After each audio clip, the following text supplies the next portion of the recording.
అమెరికాలో అధ్యక్ష ఎన్నికల్లో మహిళ నిలబడబోతోందా? ఇప్పుడు అమెరికా అంతా ఇదే హాట్ టాపిక్. మాజీ అధ్యక్షుడు బరాక్ ఒబామా సతీమణి మిచెల్ ఒబామా 2024 అధ్యక్ష ఎన్నికల్లో బరిలో నిలుస్తారా అంటూ పలువురు చర్చించుకుంటున్నారు. అసలు మిచెల్పై ప్రచారం జరగడానికి కారణం డెమోక్రాట్ల అధ్యక్ష అభ్యర్థి జో బైడెనే కారణం. నిజానికి డెమోక్రాట్ పార్టీలో బైడెన్కు తిరుగులేదు. ఆయనకు పోటీగా ఒక్క అభ్యర్థి కూడా లేరు. అదే సమయంలో బైడెన్ ఏజ్ అమెరికన్లను ఆందోళనకు గురిచేస్తోంది. ఇంత వృద్ధుడు అవసరమా అంటూ సోషల్ మీడియాలో అమెరికన్లు ప్రశ్నిస్తున్నారు. బైడెన్ స్థానాన్ని మిచెల్ ఒబామాతో భర్తీ చేయాలంటూ కొందరు డెమోక్రాట్లు డిమాండ్ చేస్తున్నారు. వాస్తవానికి ఏజ్ అనేది నెంబర్ మాత్రమే. కానీ అటు రిపబ్లికన్లు ఇటు డెమోక్రాట్లు బైడెన్ ఏజ్ను లక్ష్యంగా చేసుకుంటున్నారు. ఈ నేపథ్యంలో తెరపైకి మిచెల్ ఒబామా వస్తున్నారు. అమెరికాలో అత్యంత పాపులారిటీ ఉన్న వ్యక్తి మిచెల్. అయితే ఆ పాపులారిటీ ఓటుగా మారుతుందా అన్నదే అసలు ప్రశ్న. బైడెన్ను మళ్లీ అధ్యక్షుడిగా కోరుకోవటం లేదా? బైడెన్కు మిచెల్ ఒబామా షాక్ ఇస్తారా? డెమోక్రాట్ల అధ్యక్ష అభ్యర్థి మారుతారా? యునైటెడ్ స్టేట్స్ అధ్యక్ష ఎన్నికలు ఆసక్తికరంగా మారుతున్నాయి. అధ్యక్ష అభ్యర్థిగా రిపబ్లికన్లు డొనాల్డ్ ట్రంప్ని కోరుకుంటున్నారు. అయితే అధికార పార్టీ డెమోక్రాట్ల సైడ్ మాత్రం అభ్యర్థి ఎంపిక మరీ సులభంగా మారింది. సిట్టింగ్ అమెరికా అధ్యక్షుడు జో బైడెన్ని అభ్యర్థిగా భావిస్తున్నారు. నిజానికి డెమోక్రాట్లలో బైడెన్కి పోటీగా ఎవరూ లేరు. ప్రైమరీలో సునాయాసంగా విజయం ఆయన సాధిస్తున్నారు. తాజాగా మిచిగాన్ ప్రైమరీలో కూడా బైడెన్ విజయం సాధించారు. అయితే బైడెన్ను వయస్సు సమస్య వెంటాడుతోంది. ఇప్పటికే ఆయన 81 ఏళ్లు పూర్తి చేసుకున్నారు. ఇక్కడ ఓ విషయాన్ని ప్రస్తావించాల్సి ఉంది. వయస్సు రాజకీయాల మధ్య విచిత్రమైన సంబంధం ఉంది. వయసులో చిన్నవారైతే శక్తివంతంగా ఉత్సాహవంతులుగా పరిగణిస్తారు. మరీ చిన్నవారైతే అపరిపక్వులుగా పరిగణిస్తారు. వృద్ధులైతే మాత్రం అనుభవజ్ఞులుగా తేల్చేస్తారు. మరీ వృద్ధులైతే మాత్రం అనర్హులుగా భావిస్తారు. ఇప్పుడు అమెరికా రాజకీయాల్లో మరీ వయస్సు మళ్లిన అధ్యక్షుడు బైడెన్ గురించే జోరుగా చర్చ జరుగుతోంది. ఇటీవల పలుమార్లు బైడెన్ గందరగోళానికి గురవుతున్నారు. ఒక దేశ అధ్యక్షుడిని మరో దేశ అధ్యక్షుడిగా ప్రస్తావిస్తారు. దీంతో బైడెన్కి మతిమరుపు ఎక్కువైందని రిపబ్లికన్లు విమర్శిస్తున్నారు. తన మెమరీ పవర్ బావుందంటూ బైడెన్ స్వయంగా చెప్పుకోవాల్సిన పరిస్థితి వచ్చింది. అలా చెప్పుకున్న అదే కార్యక్రమంలో బైడెన్ గందరగోళానికి గురయ్యారు. యూఎస్లో సగటు వ్యక్తి ఎంతకాలం జీవిస్తాడో ఇప్పటికే బైడెన్ ఆ వయస్సును దాటేశారు. ప్రస్తుతం ఆయనకు 81 ఏళ్లు.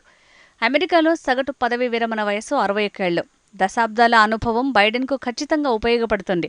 అందులో ఎలాంటి అనుమానం లేదు. కానీ రాజకీయంగా మాత్రం అది మంచిది కాదని అమెరికన్లు భావిస్తున్నారు. పలుమార్లు ఆయన ఫ్లైట్ మెట్లెక్కుతూ కింద పడిపోవడంపై సోషల్ మీడియాలో మీమ్స్ వెల్లువెత్తాయి. బైడెన్కు ఉన్న ఈ సమస్యనే డెమోక్రాట్లను పూర్తిగా ఆందోళనకు గురి చేస్తోంది. వాస్తవానికి డెమోక్రాట్లకు వేరే ఆప్షన్ లేదు. కానీ బైడెన్కు అప్రూవల్ రేటింగ్స్ అత్యంత తక్కువ స్థాయిలో ఉన్నాయి. అయినప్పటికీ అధ్యక్షుడికి డెమోక్రాట్ పార్టీలో పోటీ లేకుండా పోయింది. అలా అని బైడెన్ ప్రజాదరణ పొందినట్లు కాదని నిపుణులు చెప్తున్నారు. ఉదాహరణకు మిచిగాన్ ప్రైమరీనే తీసుకోండి. అక్కడ బైడెన్ గెలిచాడు. కానీ అక్కడ క్లీన్ స్వీప్ చేయలేదు. 1,00,000 కంటే ఎక్కువ మంది ప్రజలు బైడెన్కు అనుకూలంగా ఓటేశారు. అంటే లక్షలాది మంది బైడెన్కు అనుకూలంగా లేరని స్పష్టంగా తెలుస్తోంది. అంటే బైడెన్ను వారు తమ అధ్యక్ష అభ్యర్థిగా ఇష్టపడటం లేదని అర్థమవుతోంది. కానీ వారు మిచెల్ ఒబామాను మాత్రం ఇష్టపడుతున్నారు. మిచెల్ ఒబామా అమెరికా మాజీ ప్రథమ మహిళ. ఆమెపై డెమోక్రాట్లకు విపరీతమైన అభిమానం ఉంది. తాజా పోల్ కూడా ఆ విషయాన్ని రుజువు చేసింది. అధ్యక్షుడు బైడెన్ స్థానాన్ని ఎవరు భర్తీ చేయగలరు అంటూ డెమోక్రాట్లు సర్వే నిర్వహించారు. అయితే అందులో 20% మిచెల్ ఒబామాను ఎంచుకున్నారు. 15% మంది మాత్రం కమలా హ్యారిస్ని, 12% హిల్లరీ క్లింటన్ సరైన వారంటూ తెలిపారు. అంటే నిజానికి ఇది డెమోక్రాట్లను షేక్ చేస్తోంది. కానీ ఈ సర్వే నిర్వహించింది బయటి వ్యక్తి కావడంతో అధికార పార్టీ సీరియస్గా తీసుకోవటం లేదు. అయితే మిచెల్ ఒబామాను ఎందుకు అమెరికన్లు ఇష్టపడుతున్నారు? ఆమె డెమోక్రటిక్ బ్యాలెట్ని తన వైపుకు తిప్పుకోగలదా అనేదే అసలైన ప్రశ్న. నిజానికి మిచెల్ ఒబామా అమెరికాలో ఎంతో పాపులర్ పర్సన్. 2008లో ఆమె వెలుగులోకి వచ్చింది. ఆ సమయంలో ఆమె భర్త బరాక్ ఒబామాతో కలిసి ప్రచారం ప్రారంభించారు. ఈ జంట ప్రచారం అమెరికన్లను ఆకట్టుకుంది.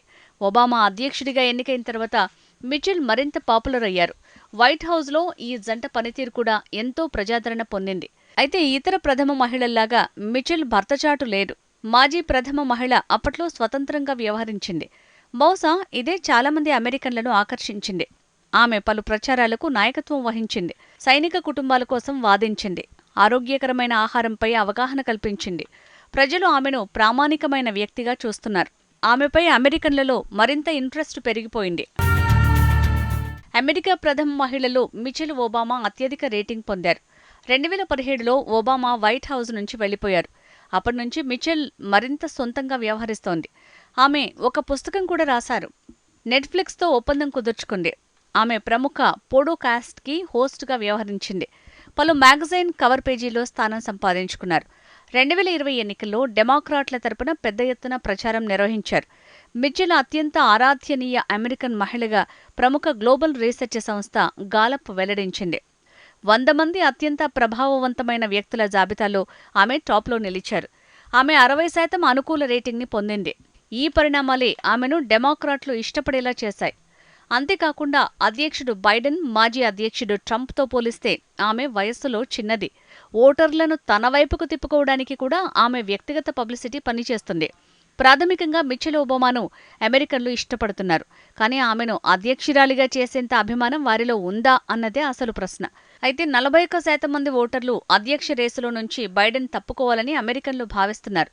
వారిలో 20% మంది బైడెన్ స్థానాన్ని మిచెల్ భర్తీ చేయాలని సూచించారు. అదే సమయంలో రిపబ్లికన్లు మాత్రం మిచెల్ రేటింగ్ ఓ వెర్రితనంగా ఎద్దేవా చేస్తున్నారు. అయితే అధ్యక్ష ఎన్నికల్లో పోటీ చేస్తారా అని పలుమార్లు మిచెల్ను అడిగారు. కానీ ఆమె మాత్రం ఎప్పుడూ ఒకే సమాధానమిచ్చేవారు. అధ్యక్ష ఎన్నికల్లో పోటీ చెయ్యనని తేల్చి చెప్పారు. 2023లో ఆమె ఓప్రా విన్ఫ్రేతో మాట్లాడుతూ తాను అధ్యక్ష ఎన్నికల్లో పోటీ చెయ్యనని తేల్చి చెప్పింది. కానీ 2024లో ఆమె తన నిర్ణయాన్ని మార్చుకున్నారా అన్న చర్చ సాగుతోంది. ఎన్నికల ఫలితాల గురించి తాను ఆందోళన చెందుతున్నట్టు ఇటీవల ఓ పాడ్కాస్ట్లో మిచెల్ ఒబామా చెప్పారు. వచ్చే ఎన్నికల్లో ఏం జరుగుతుందో అని తాను భయపడుతున్నట్టు మిచెల్ తెలిపారు. ఎందుకంటే మన నాయకుల గురించే తన ఆందోళన అని వెల్లడించారు. ఎవరిని ఎన్నుకోవాలి, ఎవరి గురించి మాట్లాడాలి, అధ్యక్ష పీఠాన్ని ఎవరు సొంతం చేసుకుంటారోనని ఆమె వ్యాఖ్యానించారు.